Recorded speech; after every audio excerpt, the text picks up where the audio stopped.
10 days before Christmas, I overheard my wife planning to humiliate me. I stayed quiet and prepared a gift. On Christmas morning, she called, furious. I smiled and said, "Open my top drawer." What she found took away her voice. I came home early from my doctor's appointment and heard my wife's voice through our bedroom door. "Once everyone sees him break down at Christmas dinner, the intervention will be easy. Dr. Carson already signed the form. We just need witnesses." My hand froze on the staircase railing. The grocery bags I was carrying, flour, eggs, butter for Elena's famous Christmas cookies, suddenly felt like they weighed 100 pounds. And the guardianship? A man's voice, deep, confident. Not her brother Daniel, someone else. 6 weeks maximum. Then the house is ours, the accounts, everything. We can finally stop hiding. The bags slipped from my hands, hit the hardwood floor with a dull thump. I backed down the stairs, slowly, carefully, my heart hammering so hard I thought it might crack a rib. My wife Elena, the woman I'd been married to for 15 years, the woman who still kissed me goodnight, who made my coffee every morning, who'd cried at our vow renewal ceremony 3 years ago, was planning to have me declared incompetent at Christmas dinner in front of my entire family, and she was doing it with another man. I'm Robert Ashford, 58 years old, recently retired from Ashford & Klein Accounting. I'd spent 40 years managing other people's money, tax shelters, asset protection, estate planning. I'd helped hundreds of clients navigate divorces,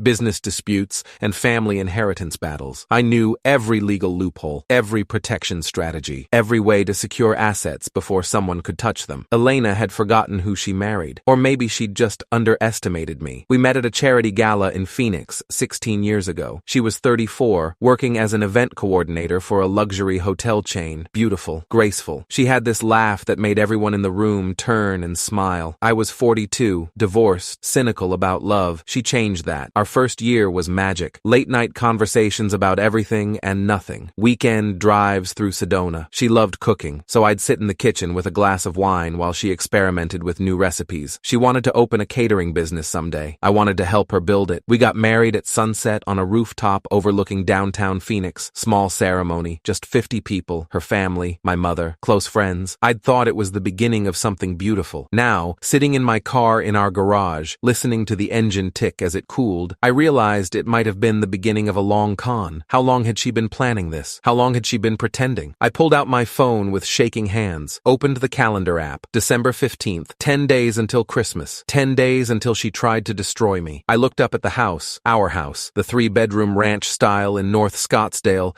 that I'd bought outright with my inheritance after my father died. The house I'd paid to renovate. The house with Elena's name nowhere on the deed. She wanted to take everything. The house, the retirement accounts, the investment portfolio I'd spent 4 decades building, nearly $1 million in assets, and she wanted to do it by making me look insane. I started the car, backed out of the garage, drove 3 blocks to a Starbucks parking lot where I could think. My phone buzzed. "Elena, where are you? Thought you'd be home by now. Need help with the cookies?" I stared at the text, at the casual normalcy of it, the emoji heart at the end. She thought I had no idea. I typed back, "Stopped at the store, home in 20. Then I opened a new note in my phone and started documenting everything I'd heard. December 15th, 3:47 p.m. Overheard conversation through bedroom door. "Elena, once everyone sees him break down at Christmas dinner, the intervention will be easy. Dr. Carson signed the form. We just need witnesses." Unknown male voice. "And the guardianship?" "Elena, 6 weeks max. Then the house is ours, the accounts, everything. We can finally be together without hiding." I saved the note, locked my phone. Then I started planning. I'd been noticing small things for months. At the time, I'd written them off as coincidence, normal married life. But now, sitting in that parking lot, the pieces started clicking together like a puzzle I'd been too blind to see. 3 months ago, Elena started suggesting I was forgetting things. "Honey, you told me this story yesterday," she'd say gently when I'd mention something from work. "Did you take your medication? You seem confused," when I'd ask where she'd been. "You already paid that bill, remember? Last Tuesday?" Even though I had no memory of paying it, and when I'd check my bank records later, I'd see she'd paid it from our joint account and never mentioned it. 2 months ago, she started inviting more people over. "Your mother's worried about you," she'd said. "I think we should have her over more often. And maybe your cousin Jennifer. You love Jennifer." Suddenly, our quiet house was full of family visits, Sunday dinners, coffee dates, Elena playing the concerned wife, watching me carefully, making sure everyone noticed when I'd forget something or repeat a story, planting seeds. 1 month ago, she'd suggested I see a doctor. "Just a checkup," she'd insisted. "You're 58, it's responsible, and you've been so stressed with the retirement transition." I'd gone. Dr. Carson, her family physician, not mine, had been friendly but perfunctory, asked me some basic quick questions, didn't seem concerned, said everything looked fine, but apparently he'd signed something, a form. For what? Incompetency? Diminished capacity? My hands tightened on the steering wheel. She'd been building a case, slowly, carefully, getting witnesses, getting documentation, getting everyone positioned so that when Christmas dinner came, when I supposedly broke down in front of my family, pastor, and friends, it would look like the inevitable culmination of months of decline, and nobody would question it. Nobody, except me. I went home 25 minutes later, carried the grocery bags Elena had asked for into the kitchen, smiled, kissed her cheek. Sorry I took so long, I said. Got distracted looking at Christmas decorations. She smiled back. That beautiful smile that had made me fall in love. You're so sweet. Can you help me with the mixer? It's being stubborn. I helped her. We baked cookies together, snickerdoodles, her grandmother's recipe. I laughed at her jokes, asked about her day, told her about my doctor's appointment, just a routine blood pressure check, everything normal. I played the devoted husband. And the whole time,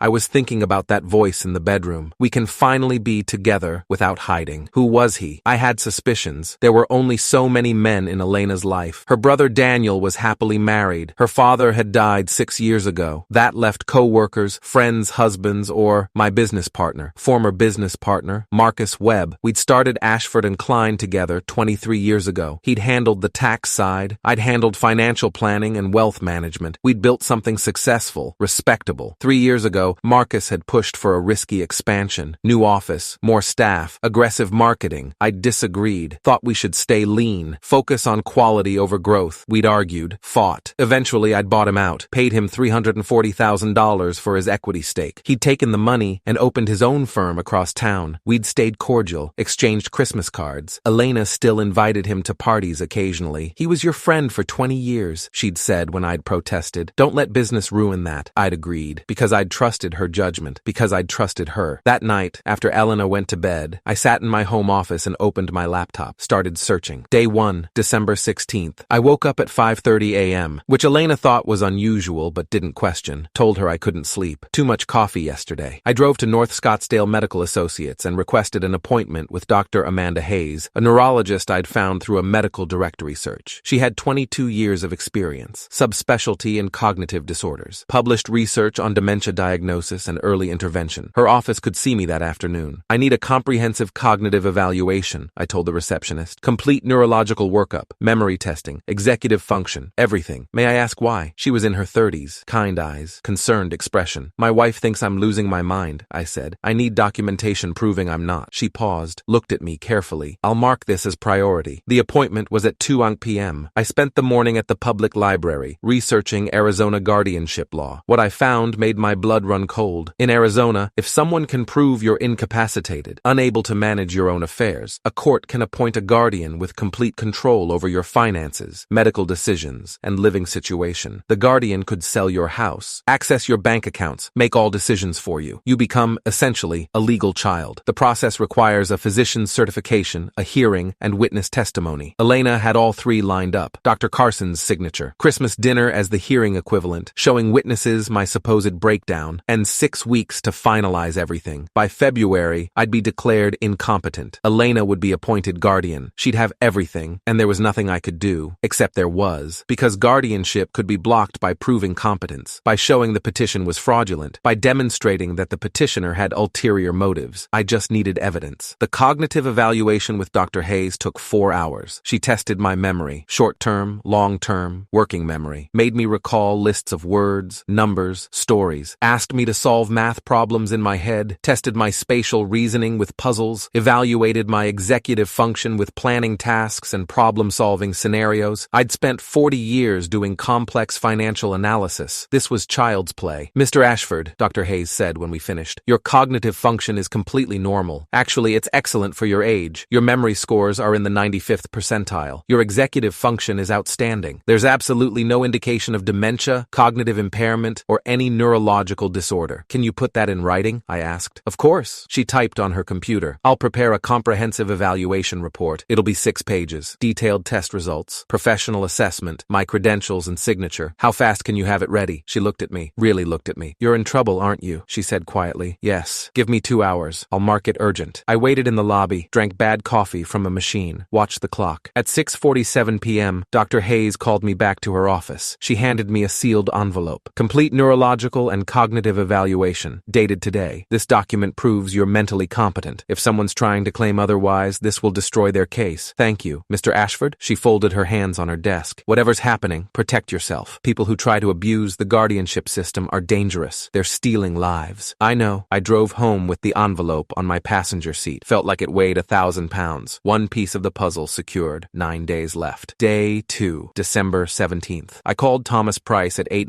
a.m. Thomas had been my attorney for 12 years. Estate planning, business contracts. He was 63, semi-retired, but sharp as a knife. Harvard Law, 40 years of practice. He'd seen everything. Robert, what's wrong? You sound stressed. I need to see you today. Emergency. Asset protection. How emergency? Someone's trying to steal everything I own. Silence. Then, come in at 10. I'll clear my morning. Thomas's office was in downtown Scottsdale. Mahogany furniture. Walls covered with diplomas and certificates. Photos of him with governors, senators, judges. I told him everything. The conversation I'd overheard, the guardianship plan, the Christmas dinner setup, Dr. Carson's signature, the man's voice in my bedroom. Thomas listened without interrupting, took notes on a legal pad. When I finished, he set down his pen. Robert, this is fraud. Criminal fraud. They're attempting to abuse the guardianship system to steal your assets. If we can prove it, your wife could face serious charges. I don't want her arrested, I said. I just want to protect myself. Fair enough. He pulled out a file. We need to move fast. 10 days isn't much time. Here's what we're going to do. He outlined the strategy. First, create an irrevocable trust. Transfer all assets into a legal structure Elena couldn't touch. House, bank accounts, investment portfolio, everything protected behind a corporate veil. Second, document everything. Record conversations, gather evidence, build a case proving fraud. Third, be ready to file for divorce immediately if needed. Beat her to the courthouse. Can we do all that in 9 days? I asked. We're doing it in 3. Thomas stood up. I'll have my paralegal start the paperwork immediately. The trust documents will be ready tomorrow. We'll need you to sign them in front of a notary. What about the house? Thomas smiled. Cold. Professional. The house is going to be tricky. It's in your name, correct? Yes. Bought with my inheritance. Never added Elena to the deed. Smart. Then we have options. But Robert, he leaned forward. The fastest way to protect that house is to sell it. I stared at him. Sell it? Sell it. Fast. Convert it to cash. Put the cash in the trust. A house can be contested, can be tied up in litigation. Cash is clean, liquid, protected. Elena will notice. Not if you do it right. We'll list it as a pocket listing. Discreet sale. Cash buyer. Close in a week. She won't know until it's done. My stomach churned. This was my home. The place Elena and I had built our life. But it wasn't our home anymore. It was a target. Do it, I said. Day 3, December 18th. The trust documents were ready by noon. Thomas had worked overnight with his paralegal, a sharp woman named Jennifer Santos, who'd handled trust law for 15 years. I signed them in Thomas's office. 27 pages, dense legal language. The Ashford Family Irrevocable Trust, created December 18th, naming me as the trustee, with strict protections preventing any seizure, guardianship interference, or unauthorized access. Every asset I owned now belonged to the trust. Elena couldn't touch any of it. What about the house? I asked. My real estate contact is handling it. Thomas checked his phone. Melissa Rivera. She specializes in discreet sales. Already has a cash buyer interested. An investor from California looking for Arizona properties. They're willing to pay $780,000. $10,000 below market value, but they'll close in 6 days. 6 days? That takes us to December 24th, Christmas Eve. Thomas smiled. Perfect timing. I felt dizzy. This is really happening. Robert, Thomas's voice was serious now. You need to understand something. When Elena finds out what you've done, she's going to be furious, possibly violent. You need to be ready to leave, have a place to stay, have your important possessions secured. I've been thinking about that. Good. Start moving things today. Quietly. Small items first. Don't let her notice. I drove home, parked in the garage, sat there for 10 minutes, staring at the door leading into the house. Our house. For 15 years. Not anymore. I got out, walked inside. Elena was in the kitchen on her phone. She smiled when she saw me. Hey, how was your morning? Fine. Ran some errands. Want lunch? I'm making that chicken salad you love. Sounds great. I went upstairs to my office, closed the door, started packing. Days 4 through 9. The preparation. I moved like a ghost through my own home. Every day I'd take one box. Small things. Important things. My father's watch. A 1967 Rolex he'd given me before he died. Photo albums from my first marriage. From my childhood. Important documents. Birth certificate. Passport. Medical records. I'd put them in my car. Drive to a storage unit I'd rented on the other side of town. Lock them away. Elena never noticed. She was busy planning Christmas dinner. I invited everyone, she said on day 5. Your mother, your cousin Jennifer, the Hendersons from church, Pastor Michael. It's going to be wonderful. That's a lot of people, I said carefully. Well, you love Christmas, and we haven't had a big gathering in forever. forever. She kissed my cheek. I want to make this special. Special, right. On day 6, I hired a private investigator. His name was Derek Vaughn, former Phoenix PD detective, 23 years on the force before retiring to private work. Thomas had recommended him. I need surveillance on my wife, I told him, and I need to identify a man she's meeting, possibly my former business partner. Evidence for divorce? Evidence for fraud. She's planning to have me declared incompetent. I think she's doing it with someone. I need proof. Derek didn't even blink. I'll have preliminary results in 48 hours. Full package by Christmas Eve. He got them in 36. On day 7, Derek called me. Got your man. It's exactly who you thought. Marcus Webb. They've been meeting at the Riverside Hotel. Room 342. I have photos, timestamps, credit card receipts in his name. My stomach dropped. Even though I'd suspected, hearing it confirmed felt like being punched. How long? I asked. Best I can trace? 8 months. Maybe longer. They've been careful, but not careful enough. 8 months. Elena had been planning this for 8 months. Send me everything, I said. The photos arrived in my email an hour later. Elena and Marcus walking into the hotel, holding hands, kissing in the parking garage, timestamps, dates, irrefutable evidence. I printed one photo, 8 by 10, clear resolution. Elena smiling at Marcus like she used to smile at me. I put it in a manila envelope. On day 8, I rented a condo, 1 bedroom, furnished, 6-month lease, North Phoenix, far enough away that Elena wouldn't stumble across me accidentally. I paid cash, 6 months up front, $8,400. The landlord, a retired teacher named Gloria Chen, looked at me carefully when I handed her the cash. You running from something? She asked. Someone, I said. Been there. She handed me the keys. You need anything, I mean anything, you call me. I don't tolerate abusers or stalkers in my building. Thank you. I moved more boxes that night. Clothes, toiletries, my laptop, everything I'd need to live independently. By day 9, December 23rd, I had everything important secured. The storage unit was full. The condo was ready. The house sale was closing the next morning. All that was left was the reveal. I prepared the envelope. Inside, the house sale documents showing the property sold to Rivera Properties LLC for $780,000. The neurologist's report from Dr. Hayes proving my complete mental competence. The trust documents showing all assets legally protected. And the 8 by 10 photo of Elena and Marcus at the Riverside Hotel. Beneath the photo, I wrote one sentence in black Sharpie. Merry Christmas. The house you plan to steal is already sold. I put the envelope in my dresser drawer. Top drawer, right side. Exactly where I kept all my important papers. Exactly where Elena would look. Day 10, December 24th, Christmas Eve. The house sale closed at 10 a.m. I signed the final documents at Melissa Rivera's office. The buyer's representative, a man in his 40s wearing an expensive suit, handed me a cashier's check for $780,000. Pleasure doing business with you, Mr. Ashford. Thank you. Melissa walked me out. Your wife's going to be furious when she finds out. I know. You have somewhere safe to stay? Yes, she nodded. Good luck. I deposited the check at my bank, transferred the funds into the irrevocable trust account. Done. The house Elena had planned to steal didn't exist anymore. I went back home one last time, packed the final box, my father's books, his college ring, some letters from my mother, the last physical pieces of my past that mattered. I left the furniture, the dishes, the decorations, everything Elena had chosen. Let her have them. I put the final box in my trunk, walked back inside one more time. The house was quiet. Elena was at the grocery store picking up last-minute items for tomorrow's dinner. The dinner where she'd planned to humiliate me, destroy me, take everything. I walked upstairs, put the manila envelope in my dresser drawer. Then I left. Drove to my new condo, unlocked the door, stood in the empty space. My phone buzzed. Elena. Got everything. Be home in 20. Can you start the roast? Recipes on the counter. I didn't respond. Instead, I texted Thomas. It's done. Everything's secured. He replied immediately. Good. Keep your phone on. Record any calls from her tomorrow. I would. December 25th, Christmas morning. I woke up at 6 a.m. in my new condo, made coffee, sat by the window, watched the sunrise over the desert. My phone was silent until 9:47 a.m. Then, Elena. Where are you? Everyone's here. Your mother keeps asking. We're supposed to start dinner at noon. I sipped my coffee. Didn't respond. 9:53 a.m. Elena. Robert, this isn't funny. People are worried. Pastor Michael is here. The Hendersons. Jennifer. Where are you? 10:02 a.m. My phone rang. Elena's number. I let it ring 3 times. Hit record on my voice memo app. Then answered. Robert, where are you? Everyone's here. We're waiting for you. Her voice was tight, fake, cheerful, but I could hear the panic underneath. I'm exactly where I need to be, I said calmly. What does that mean? You can't just skip Christmas dinner. People are asking questions. Your mother is upset. Elena. I cut her off. Go upstairs. Silence. What? Go to our bedroom. Top drawer of my dresser. There's an envelope. Open it. Robert, I don't have time for... Do it. Now. While I'm on the phone, I heard her footsteps. Fast. Heels clicking on hardwood. A door opening. A drawer sliding. Paper rustling. Then nothing. 10 seconds of absolute silence. months. When she spoke again, her voice was different, small, shaking. You sold the house? My house, I corrected. My name on the deed, my inheritance that paid it off, my property to sell. You can't do this. We have paperwork. Dr. Carson signed. Dr. Carson never examined me, but Dr. Hayes did. Her evaluation is in that envelope. 6 pages documenting my complete mental competence. Any judge will see your guardianship petition for what it is. Fraud. Her breathing went ragged. Keep looking, I said. There's more rustling. Then a gasp. That's you and Marcus. December 15th. Riverside Hotel, room 342. I have 12 more just like it. Silence.